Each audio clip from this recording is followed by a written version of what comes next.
प्रदेश कार्यालय से लेकर हम लोग महामहिम राज्यपाल राजभवन तक हम लोग आना चाहते थे। हमारे नेता आदरणीय रामविलास पासवान जी की तस्वीर पर पुष्पांजलि चढ़ाकर उनका आशीर्वाद लेकर हम लोगों ने इस यात्रा की शुरुआत की। इस मार्च का एक उद्देश्य ये भी है कि एक तरीका शांतिपूर्वक तरीके से भी आप अपना विरोध दर्ज करा सकते हैं। जिस तरीके से पिछले 3 दिन से बिहार ही नहीं पूरा देश चल रहा है, ये एक माध्यम है बताने का कि भैया शांतिपूर्वक तरीके से भी आप अपने विरोध को दर्ज करा सकते हैं। इसी उद्देश्य के साथ हम लोग एक मेमोरेंडम के साथ, एक ज्ञापन के साथ हम लोग निकले थे। महामहिम जी से हम लोग मुलाकात करना चाहते थे। रास्ते में ही हम लोग के मार्च को रोका गया।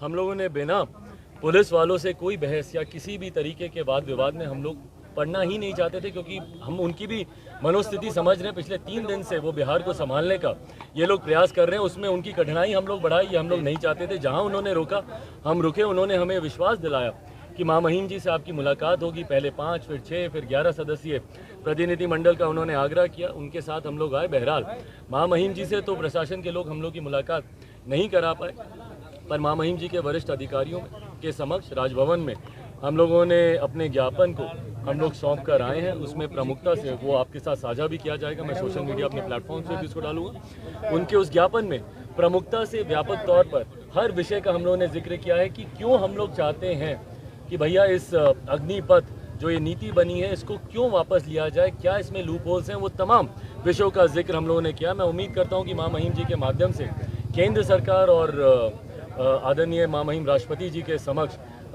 बिहार की परिस्थिति और हम लोग की जो मांग है इस नीति को वापस लेने की, वो उनके समक्ष पहुंचे। क्यों नहीं मुलाकात हो पाई, क्या कहा गया? बिहार के सीएम क्यों चुप हैं? भाई ये तो मुख्यमंत्री जी खुद बताएंगे। आज बिहार जल रहा है, उनकी खामोशी का कारण क्या है? और पिछले 3 दिन से बिहार जल रहा है।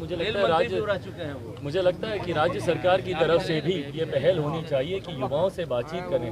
भाई एक प्लेटफॉर्म तो आप देंगे, एक विंडो तो खोलनी पड़ेगी ना युवाओं से कम्युनिकेट करने की। आप इसी तरीके से उनके आंदोलन को क्रश करने का प्रयास करेंगे, लाठी चलेगी, ये चलेगी, तो ये उग्रता और बढ़ती जाएगी। जब तक वो विंडो नहीं मिलेगा कम्युनिकेशन का, तब तक मुझे नहीं लगता कि परिस्थितियां संभलेंगी। राज्य सरकार, यकीनन ये केंद्र सरकार की नीति है, संभवतः राज्य सरकार इसमें हस्तक्षेप ना करना चाहे तो केंद्र सरकार की भी जिम्मेदारी बनती है कि हर उस राज्य में जहां पे प्रदर्शन इतना उग्र हो रहा है, युवाओं के साथ एक कम्युनिकेशन का रास्ता कम से कम खोले।